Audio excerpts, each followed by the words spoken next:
বনগাঁ কলেজে সিসিটিভি নজরদারি সাময়িক বন্ধের অভিযোগ তৃণমূল প্রার্থী। ভয় পাচ্ছে, পাল্টা দাবি বিজেপি প্রার্থীর।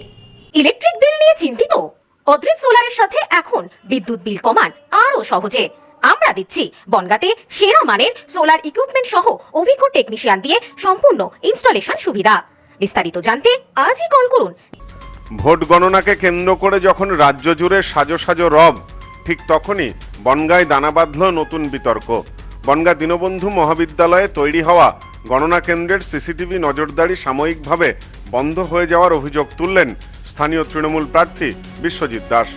এই ঘটনাকে কেন্দ্র করে রীতিমতো উত্তেজনা ছড়িয়েছে রাজনৈতিক মহলে।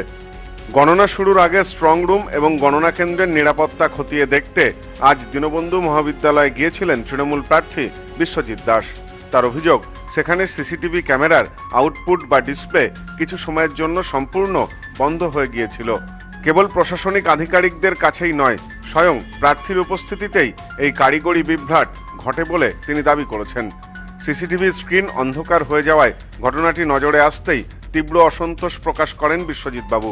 তিনি অবিলম্বে বিষয়টি রিটার্নিং অফিসারকে জানান, যেখানে নির্বাচন কমিশনের স্পষ্ট নির্দেশ রয়েছে যে স্ট্রং রুম এবং গণনা কেন্দ্রের প্রতিটি মুহূর্ত সিসিটিভি নজরদারিতে থাকবে এবং তার লাইভ ফিড বাইরে থাকা প্রতিনিধিদের জন্য দৃশ্যমান হতে হবে।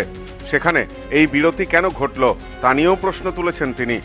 সংবাদ মাধ্যমের মুখোমুখি হয়ে বিশ্বজিৎ দাস বলেন, আমি নিজে উপস্থিত থাকাকালীন দেখেছি বেশ কিছুক্ষণ সিসিটিভির আউটপুট বন্ধ ছিল। এই ধরনের সংবেদনশীল জায়গায় এমন প্রযুক্তিগত ত্রুটি কাম্য নয়। আমি বিষয়টি রিটার্নিং অফিসারকে জানিয়েছি এবং নিশ্চিত করতে বলেছি যাতে গণনার দিন এমন কোনো বিভ্রাট না ঘটে। এখানে মাঝে মাঝে সিসি ক্যামেরা অফ হয়ে যাচ্ছে। আমি এখানে থাকাকালীনও একবার 95-এ অফ হলো, আবার এসেছে এবং 94 টোটালটা স্ক্রিন থেকে বেরিয়ে গেল। প্রায় 30 সেকেন্ড অফ থাকলো। এটার জন্য আমি আরোকে বলেছি যে আপনি এটা মনিটরিং করুন, আপনি দেখুন কেন এটা হচ্ছে, কি কারণে এমন হচ্ছে বলে মনে হচ্ছে।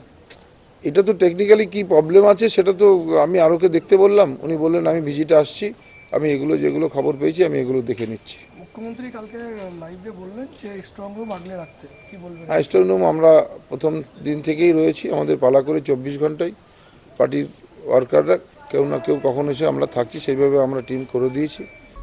অন্যদিকে বিজেপি প্রার্থী অশোক কীর্তনিয়ার পাল্টা অভিযোগ করেছেন, 2021 সালে তৃণমূল যে কাজ করেছিল এখন সেই কাজ হতে পারে বলে নিজেরাই ভয় পাচ্ছেন। তৃণমূল হারছে এটা নিশ্চিত। एक दौर मुझे अच्छा लगा, तृणमूल ने जो काम किया ना, তৃণমূল যে কাম 21 সালে করেছিল, যে কাজ, সেই কাজের জন্য আজকে বিশ্বজিৎ বাবুর ভয় লাগছে। কারণ আমাদের দৃঢ় বিশ্বাস পশ্চিমবঙ্গে রক্তপাতহীনভাবে নির্বাচন কমিশন নির্বাচন করিয়েছে। আমি এর আগেও বলেছিলাম বিশ্বজিৎ দাসকে বনগাঁর ভোটাররা তাকে বিতাড়িত করবে, তাকে নির্বাসন করবে রাজনীতি থেকে। যদিও প্রশাসনের পক্ষ থেকে এটিকে সাময়িক প্রযুক্তিগত ত্রুটি হিসাবেই দেখা হচ্ছে, তবে বিরোধীরাও এই ঘটনায় কান খাড়া করেছে। কমিশনের নিয়ম অনুযায়ী স্ট্রং রুমের নিরাপত্তা নিশ্চিত রাখতে 24 ঘন্টা সিসিটিভি রেকর্ডিং বাধ্যতামূলক।